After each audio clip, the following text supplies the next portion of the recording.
The stranger walked into redemption with dust on his boots and silence in his wake. He wasn't the kind of man people ask questions of. Not because he looked dangerous, though the Colt hanging low on his hip suggested he could be, but because his eyes carried the weight of someone who'd already answered too many. They were gray, like storm clouds that had forgotten how to rain. The town itself seemed to hold its breath as he passed. Redemption was small, the kind of place where everyone knew everyone's business and strangers were either opportunity or trouble. This one felt like neither. He moved through the main street with the easy gait of a man who'd walked 1,000 roads and found them all led nowhere in particular. He tied his horse outside the general store, a paint mare that looked as road-worn as he did.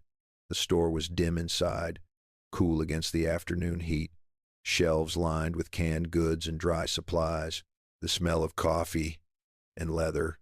An old man behind the counter watched him with careful eyes. "Help you? Supplies," the stranger said.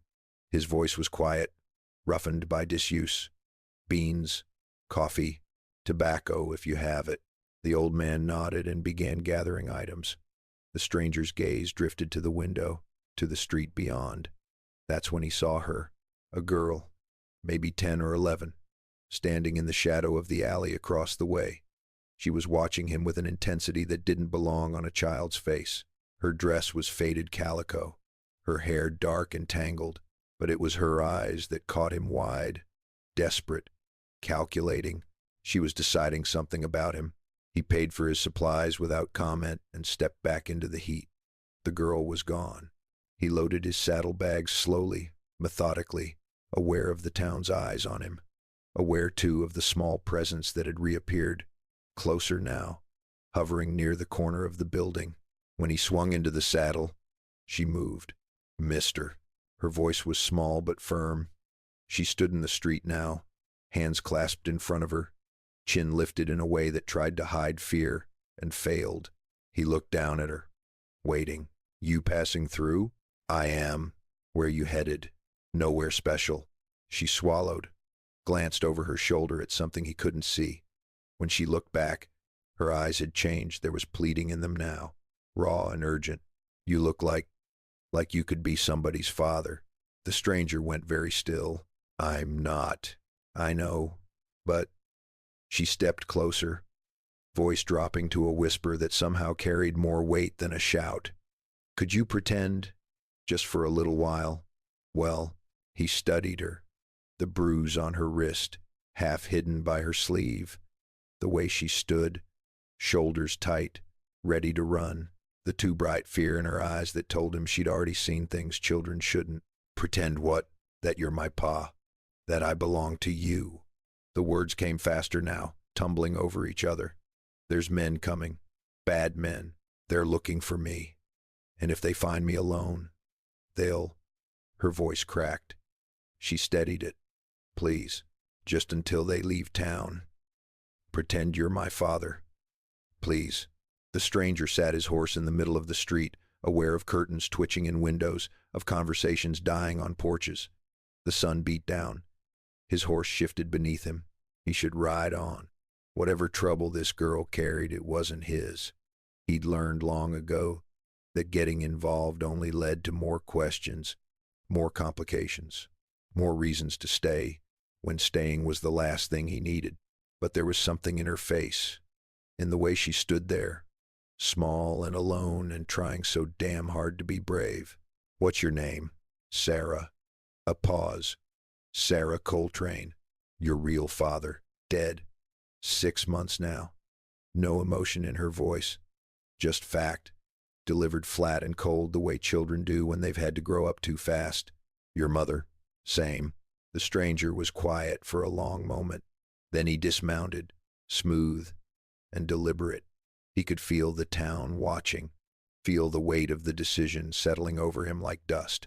"What's your father's name?" Confusion flickered across her face, then understanding and something that might have been hope.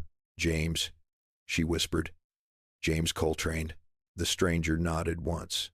He pulled his hat lower, shadows falling across his features. When he spoke, his voice carried just far enough for nearby ears to catch it. "Been a long ride, Sarah. Let's get you home." Relief broke across her face like sunrise. She moved to his side quickly, naturally, as if she'd done it 100 times before. He caught the slight tremor in her hands, the way she pressed close to his leg as if seeking shelter. Which way? The boarding house. Mrs. Hewitt's. I've been staying there since. She didn't finish. They walked together through the town. Man and girl, horse trailing behind. To anyone watching, they might have looked like father and daughter, might have looked like belonging. But the stranger felt the lie in his bones, felt too the weight of whatever storm was coming, because men who made children this afraid were never far behind. At the boarding house, a weathered 2-story building with a sagging porch, Sarah paused at the steps. She looked up at him, and for the first time, he saw past the fear to the exhaustion beneath. "Thank you," she said quietly. "I know you don't owe me anything. How long until they get here?" "Tomorrow. Maybe sooner." She bit her lip. "They killed my parents, took something that belonged to them. I saw them do it, and they know I saw. They won't stop looking." The stranger glanced at the horizon, where the sun was beginning its slow descent. Tomorrow. Maybe sooner. He should leave now. Ride out before dark and let this town and this girl fade into the distance like everything else he'd left behind. Instead, he tied his horse to the post. "Show me where you're staying." Mrs. Hewitt was a stout woman with kind eyes and flour on her apron. She looked between the stranger and Sarah with open curiosity, but the West had taught her when to ask questions and when to simply nod. "Mr. Coltrane," Sarah said, the lie smooth as silk now. My father. He's come to take me home." Something passed across Mrs. Hewitt's face. Relief, maybe, or concern. Hard to tell which. "I see. Well, that's good news, isn't it, dear?" She wiped her hands on her apron. "I'll fetch your things." The stranger stood in the narrow hallway, hat in his hands, while Sarah led him to a small room at the back of the house. It smelled of soap and old wood, a single bed, a washstand, a trunk at the foot of the bed that held whatever remained of a life cut short. When Mrs. Hewitt left them alone, Sarah closed the door. The mask dropped. She was just a frightened child again. "I don't know why you helped me," she said quietly, "but they'll come asking. They'll want to know about me, about you. If they think you're lying, let me worry about that. You don't understand. These men, they're—" she struggled for the word. "They're poison. Everything they touch dies." The stranger set his hat on the washstand. "Tell me about them." So she did. Her father had been a mining engineer, brought in to survey claims up in the high country. He'd found something, not gold, but something else. Documents, she thought. Proof of some kind of fraud, claim jumping on a massive scale. Men in suits back east, buying land through proxies, forcing out settlers, corrupting officials. Pa said it was bigger than just redemption, said it stretched all the way to the territorial capital. "And these men coming, they work for whoever your father was investigating?" She nodded. "The Carver brothers, Deacon Russell. They came to our camp one night, said they just wanted to talk. But Pa saw their guns. He told me to run, to hide in the rocks." Her voice went hollow. "I heard the shots, heard Ma screaming. When it got quiet, I waited until dark. Then I came here. The documents? I don't know where they are. Pa never told me. But the Carvers think I do." The stranger moved to the window. The street below was quiet, evening settling in, lamps beginning to glow in windows. Ordinary life, carrying on unaware. "You could leave," Sarah said behind him. "Right now. I wouldn't blame you." He didn't turn around. "That why you picked me? Because I look like a man who runs?" "No." Her voice was small. "Because you look like a man who's already lost everything. Thought maybe that meant you had nothing left to lose." The stranger was quiet for a long moment. Then he turned to face her. "Get some sleep. Tomorrow, whatever comes, we'll face it. You asked me to be your father. A father doesn't run." Something broke in her face, gratitude, disbelief, the beginning of trust. She nodded once, quickly, before the emotion could overwhelm her. That night, The stranger took a room across the hall. He lay on the narrow bed, fully clothed, gun on the nightstand. Sleep didn't come. Instead, he stared at the ceiling and wondered what the hell he was doing. He'd spent 3 years drifting. 3 years since he'd lost his own daughter to fever, since his wife had followed 6 months later, since he'd walked away from the grave markers and kept walking. He'd promised himself no more attachments, no more caring. Caring meant loss, and loss was a wound that never healed. But Sarah's voice echoed in his head. Please, pretend you're my father, and God help him. For just a moment when she'd said it, he'd wanted it to be true. Morning came too soon. The stranger was at the window when he heard the horses. 3 riders, moving slow down the main street.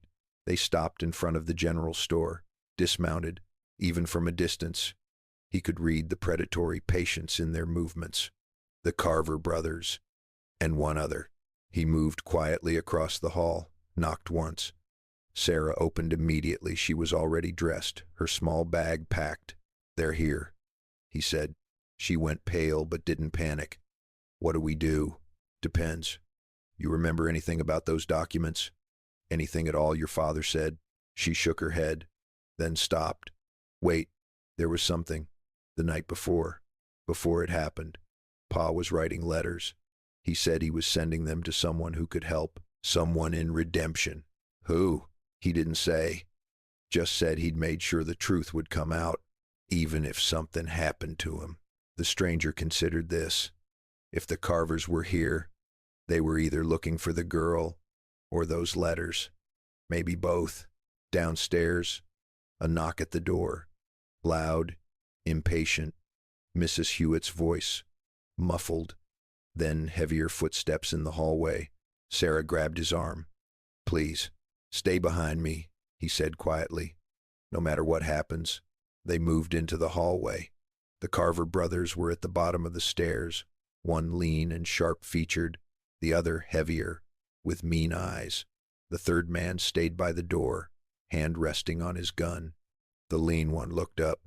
His smile was all teeth.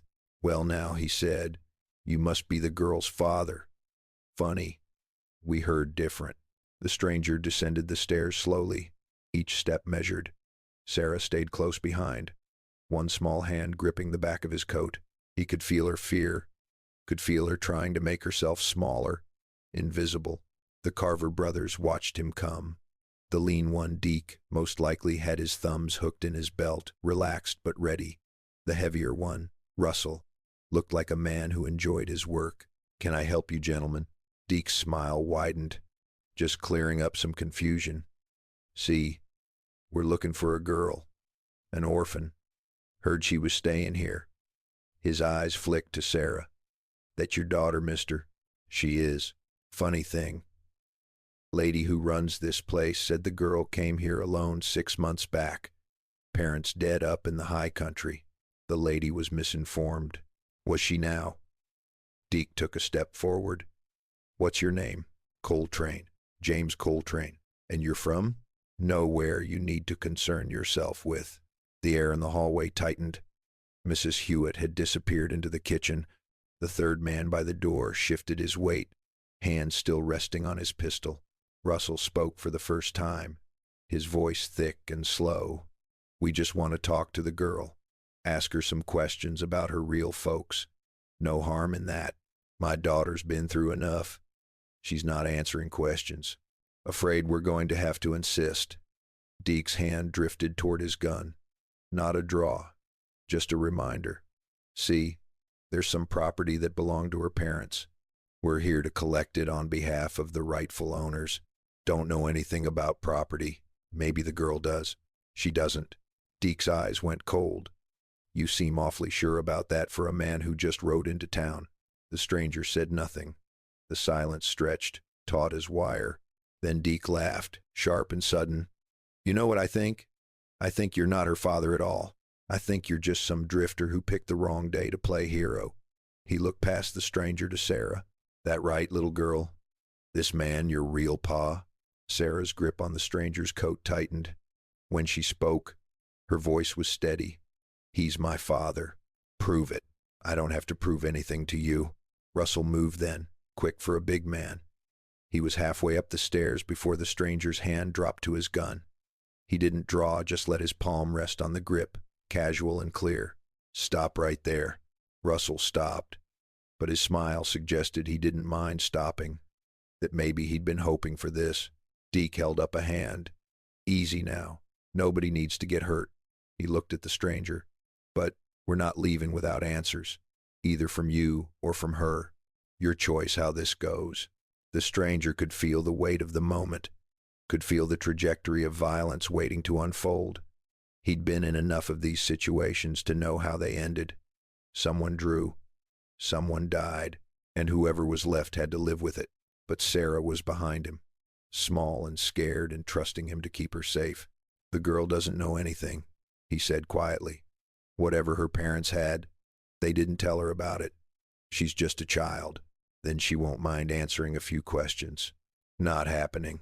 Deke's expression hardened. "You're making a mistake. Friend, wouldn't be my first."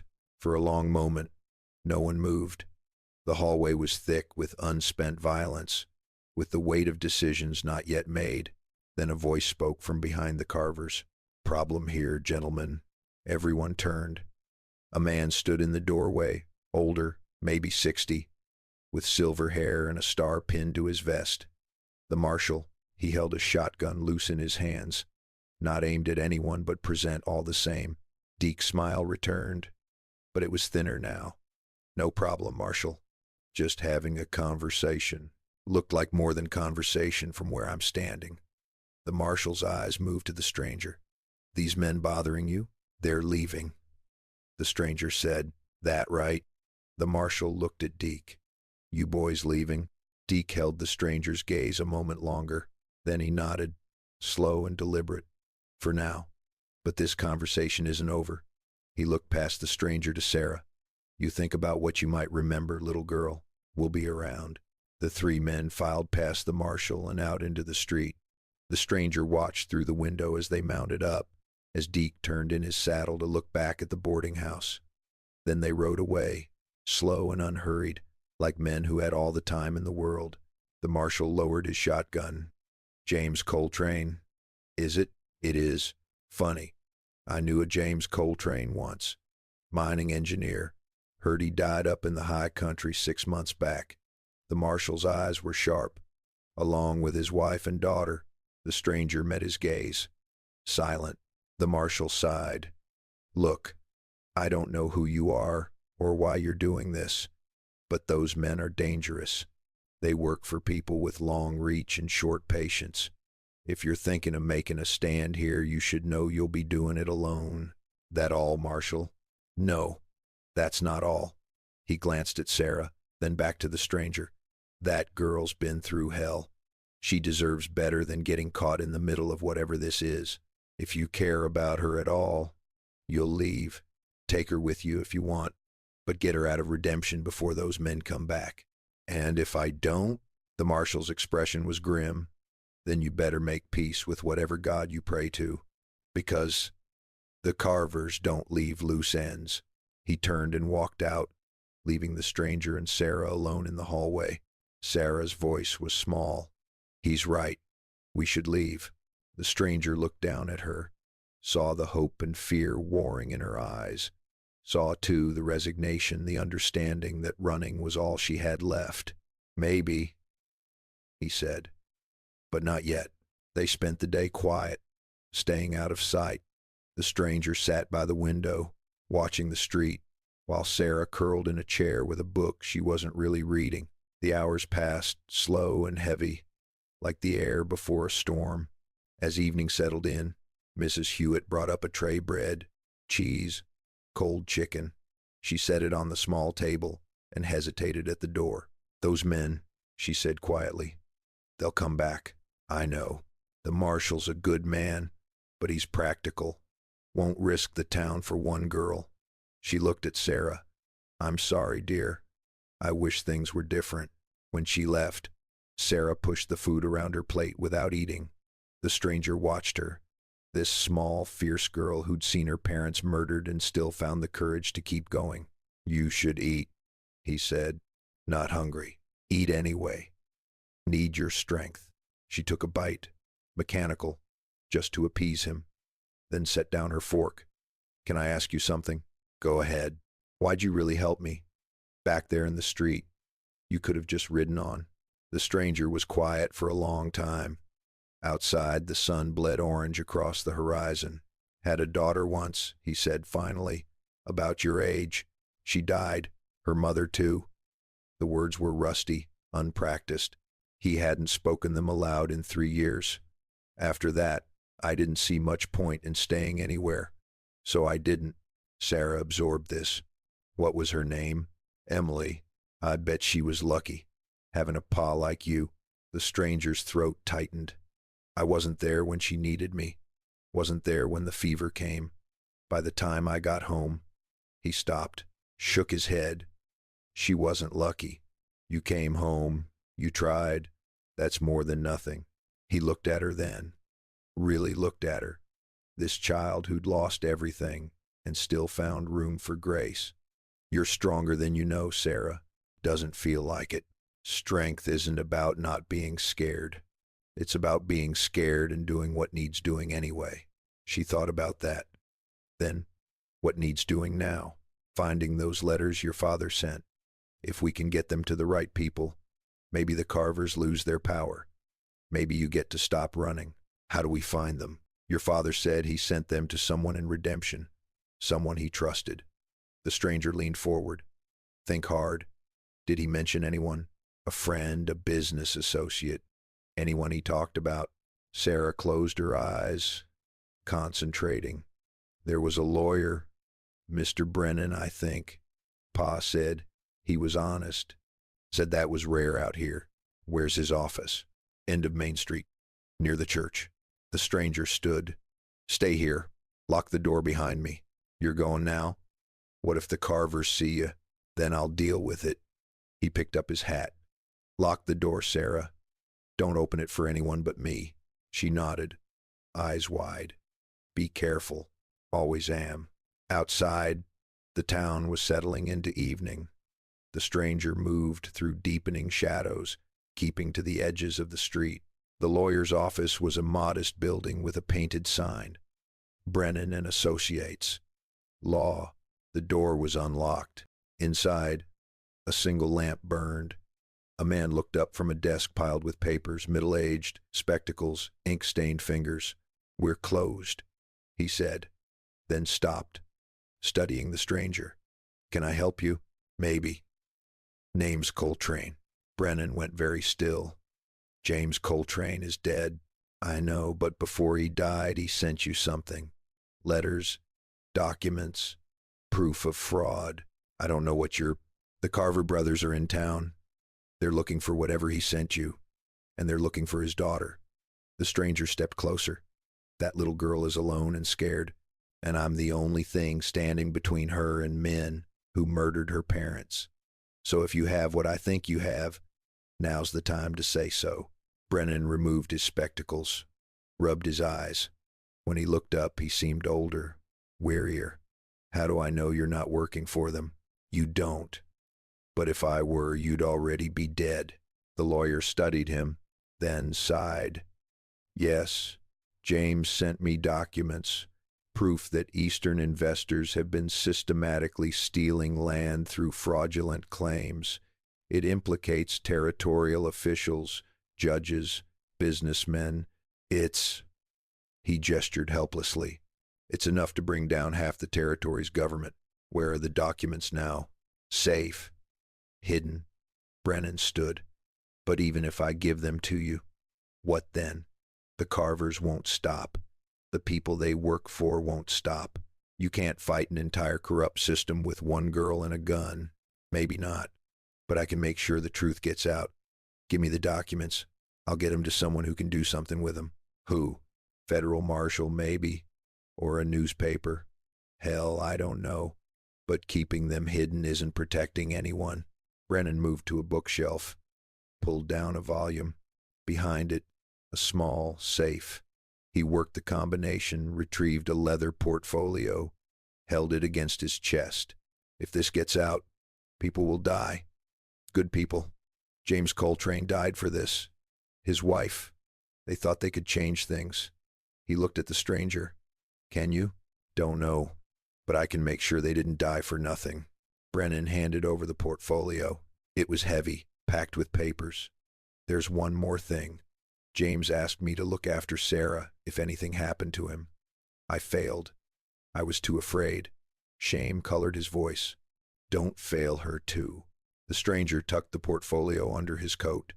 I don't plan to. He left the way he came, moving through darkness back to the boarding house. His mind was racing. The documents were proof, but they were also a death sentence. For him, for Sarah, for anyone who touched them. But maybe, just maybe, they were also hope. When he reached the boarding house, Sarah opened the door before he could knock. She must have been watching from the window. Did you find them?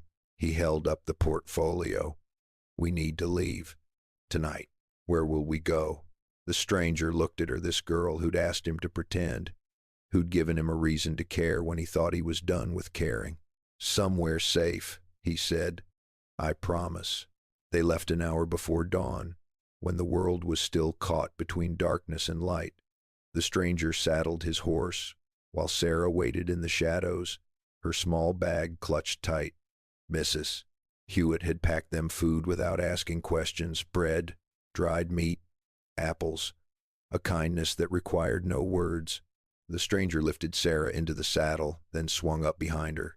She settled against him, small and trusting, and something in his chest ached. They rode out quiet, sticking to back trails.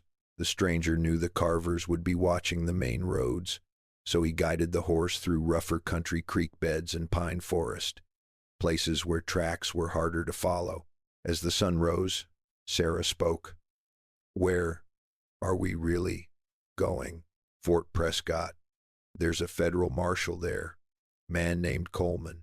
If anyone can make use of these documents, it's him. How far? 3 days if we push. She was quiet, absorbing this. Then, what if the Carvers follow? Then we deal with it. They rode through the morning, stopping only to water the horse and rest briefly. The stranger kept checking their back trail, watching for dust, for movement, but the land stayed empty. By afternoon, they'd put 20 miles between themselves and redemption. The stranger allowed himself to think maybe they'd made it. Maybe. The shot rang out as they crossed a narrow valley. The bullet kicked up dirt 10 feet ahead. The stranger wheeled the horse, searching for the shooter. There on the ridge above, 3 riders, silhouetted against the sky. The Carvers. Hold on, the stranger said, and kicked the horse into a run. They crashed through brush, the horse breathing hard, Sarah clinging tight. More shots, but the range was long and the targets moving. The stranger guided them into a stand of cottonwoods, dismounted fast. Get down, stay behind the trees. Sarah scrambled down, eyes wide. The stranger pulled his rifle from the saddle scabbard, checked the load. His hands were steady, his mind clear. This was familiar territory. He'd fought before, lost before. But this time, there was something worth fighting for. The riders came down from the ridge, spread out, careful. The stranger waited, rifle ready. When Deke appeared between the trees, the stranger fired. The shot took him in the shoulder, spun him out of the saddle. Russell charged, screaming rage. The stranger dropped him with 2 quick shots. The third man, young, panic turned his horse and ran. The stranger lowered the rifle. Deke was on the ground, clutching his shoulder, cursing. Blood seeped between his fingers. The stranger walked over, looked down at him. It's over. Deke's laugh was bitter. You think this ends with me? You got no idea how deep this goes. How many people want those documents buried? Maybe. But at least you won't be around to see what happens. He left Deke there, retrieved Sarah and the horse. They rode hard, putting distance between themselves and the valley. The stranger didn't look back. That night, they made camp in a sheltered draw. Sarah was quiet, processing the violence she'd witnessed.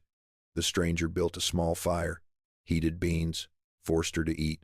You killed them, she said finally. Yes. Does it get easier? The stranger looked at her across the fire. No. It doesn't. And if it ever does, that's when you've lost something important. She nodded slowly.